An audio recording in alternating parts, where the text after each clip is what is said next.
Salam bagi kita semuanya, ibu bapak, saudara-saudara yang kami kasihi dalam Kristus Yesus. Marilah kita mendengar firman Tuhan. Khotbah Minggu tanggal 26 Januari 2025. Sebelumnya mari kita berdoa. Damai sejahtera dari Allah Bapa yang melampaui segala akal, itulah yang akan memelihara hati dan pikiran kita dalam Kristus Yesus Tuhan kita. Amin. Firman Tuhan tertulis dalam 1 Korintus pasal 12 ayat 12 sampai ayat 20. Demikianlah firman Tuhan. Banyak anggota tetapi satu tubuh. Karena sama seperti tubuh itu satu dan anggota-anggotanya banyak, dan segala anggota itu sekalipun banyak merupakan satu tubuh. Demikian pula Kristus. Sebab dalam satu roh kita semua, baik orang Yahudi maupun orang Yunani, baik budak maupun orang merdeka, telah dibaptis menjadi satu tubuh, dan kita semua diberi minum dari satu roh. Karena tubuh juga tidak terdiri dari satu anggota, tetapi atas banyak anggota. Andai kata kaki berkata, karena aku bukan tangan, aku tidak termasuk tubuh, jadi benarkah ia tidak termasuk tubuh? Dan andai kata telinga berkata, karena aku bukan mata, aku tidak termasuk tubuh, jadi benarkah ia tidak termasuk tubuh? Andai kata tubuh seluruhnya adalah mata, di manakah pendengaran? Andai kata seluruhnya adalah telinga, di manakah penciuman? Tetapi Allah telah memberikan kepada anggota masing-masing secara khusus suatu tempat pada tubuh seperti yang dikehendakinya. Andai kata semuanya adalah satu anggota, di manakah tubuh? Memang ada banyak anggota, tetapi hanya satu tubuh. Demikian jauh pembacaan firman Tuhan. Ibu bapak, saudara-saudara yang kami kasihi dalam Kristus Yesus, firman ini bertemakan banyak anggota tetapi satu. Saya pernah mendengar sebuah cerita. Ada 4 bersaudara hidup dalam tubuh manusia. Mereka adalah ada wajah, tangan, kaki, dan perut. Dan semuanya hidup rukun. Tetapi suatu hari ada pertengkaran dan perdebatan di antara mereka. Perdebatan itu menimbulkan saling menonjolkan diri dan menganggap diri mereka paling penting dan paling utama dan harus dihargai.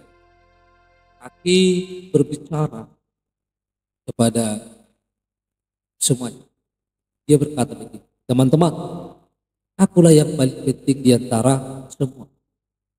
Coba kalian pikirkan, tanpa aku bahwa manusia tidak bisa mana-mana. Itu kata kaki. Jadi dia berpikir bahwa oleh hanya karena dia bahwa bisa melakukan semuanya. Lalu sahut tangan, kaki. Manusia tanpa tangan tidak akan bisa bekerja. Itu kata tangan. Memang benar, tanpa kaki manusia tidak bisa kemana-mana. Tetapi itu tidak penting. Tapi yang terpenting bagi manusia adalah bekerja. Kata si tangan. Lalu setelah manusia bekerja, dia bisa makan. Jadi manusia harus bekerja dan itu yang terpenting.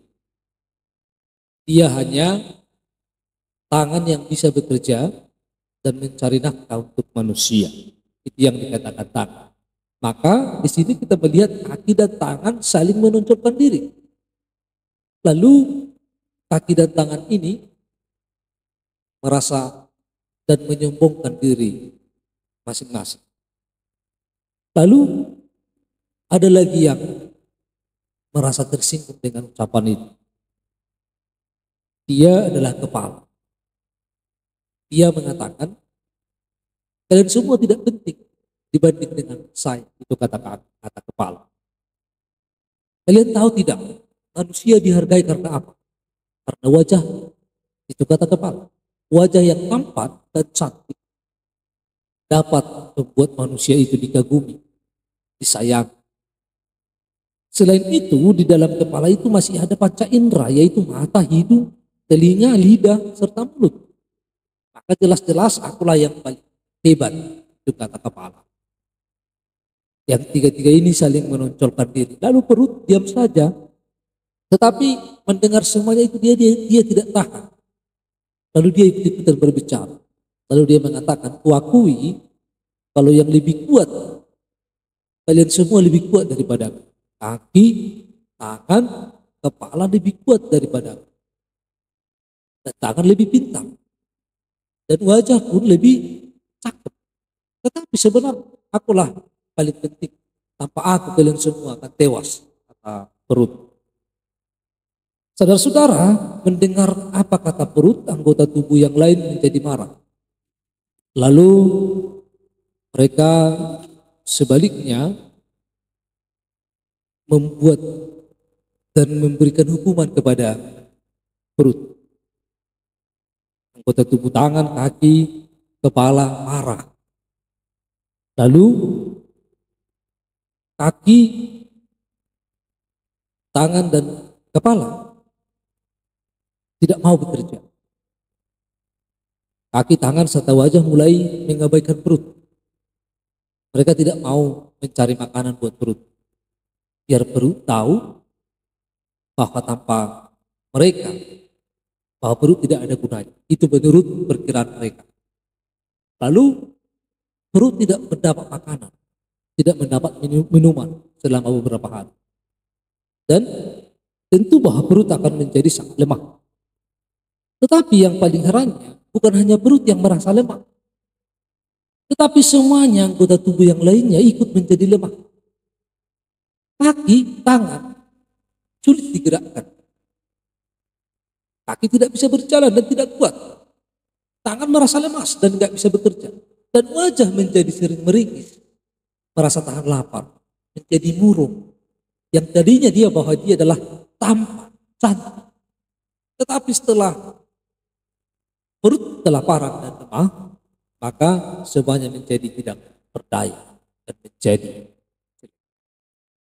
Saudara-saudara, dari situ semuanya bahwa mereka sama-sama menyadari, kaki, tangan, wajah menyadari kesalahan mereka, bahwa ternyata mereka tidak bisa hidup tanpa perut. Ternyata bahwa mereka saling membutuhkan. Ternyata bahwa mereka harus saling menopang satu dengan yang lain. Maka pertengkaran pun bersama-sama berakhir semua. Semuanya anggota tubuh itu mulai bersatu, mulai bahu-membahu dalam segala bidang. Saudara-saudara, di dalam 1 Korintus 12 ayat 26 dikatakan, karena itu jika satu anggota menderita, semua anggota turut menderita. Jika satu anggota dihormati, semua anggota turut bersukacita. Demikian juga anggota tubuh Kristus yang harus hidup dalam satu kesatuan dan kerukunan. Sekalipun kita banyak dalam kehidupan kita sehari-hari, tetapi kita harus menciptakan suatu kesatuan, suatu kerukunan sebagai anggota tubuh Kristus. Di dalam Matius 8 ayat 20 dikatakan, serigala mempunyai liang dan burung mempunyai sarang, tetapi anak manusia tidak mempunyai tempat untuk meletakkan kepalanya. Mari kita ciptakan kerukunan dan kesatuan di antara umat manusia, di antara umat Tuhan, sehingga ketika Tuhan datang kembali, ia akan mendapatkan tempat meletakkan kepala. Saudara-saudara, di dalam setiap kehidupan kita bahwa iblis memiliki satu misi. Misinya apa? Mencerai-beraikan tubuh Kristus. Mencerai-beraikan orang yang percaya. Seperti yang Herodes yang menunjuk pada iblis di mana pada kelahiran Yesus. Begitu Herodes mendengar bahwa bayi Yesus sudah lahir, bahwa bayi Yesus yang menunjuk pada tubuh Kristus, maka Herodes sengaja mengincar dan mau membunuh. Maka dia perintahkan semua anak-anak akan dibunuh. Saudara-saudara, bahwa iblis tidak akan senang melihat kesatuan dan kerukunan. Iblis tidak akan senang melihat kesatuan tubuh Kristus. Dia ingin mencerai-beraikan domba-domba. Bahwa iblis ingin menghancurkan kesatuan tubuh Kristus dari dalam kehidupan kita.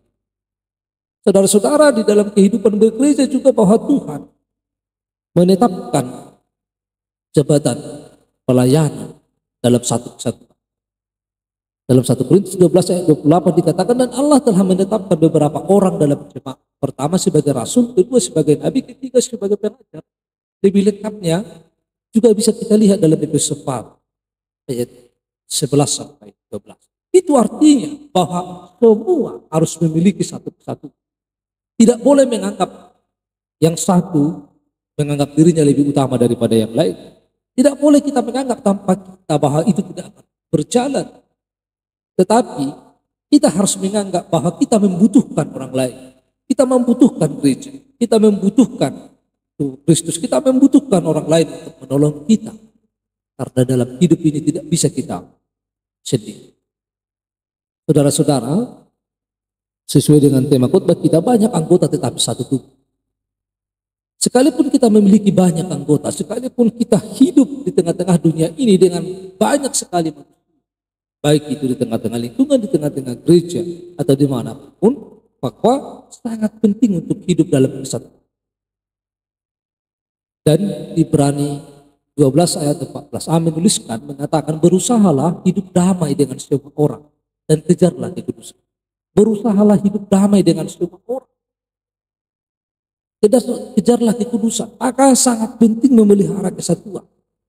Bahwa kita tidak boleh menganggap bahwa kita lebih penting daripada yang lain.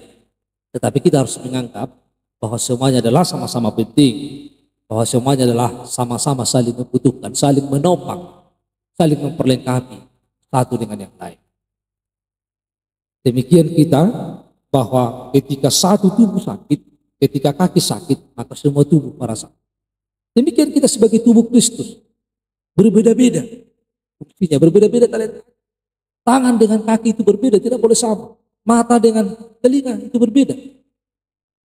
Tetapi bahwa itu harus saling menghargai, harus saling menghormati, harus saling menopang, harus saling memperlengkapi satu dengan yang lain. Oleh karena itu berusahalah hidup damai dengan semua orang dan kejarlah kekudusan. Kiranya kita hidup dalam kesatuan. Kita tidak bisa dicerai-beraikan oleh iblis, oleh setan, oleh apapun yang ada di tengah-tengah dunia ini, tetapi kita harus hidup dalam keutuhan, hidup dalam kesatuan di tengah-tengah dunia ini. Kiranya Tuhan Yesus memberkati kita semuanya. Salam.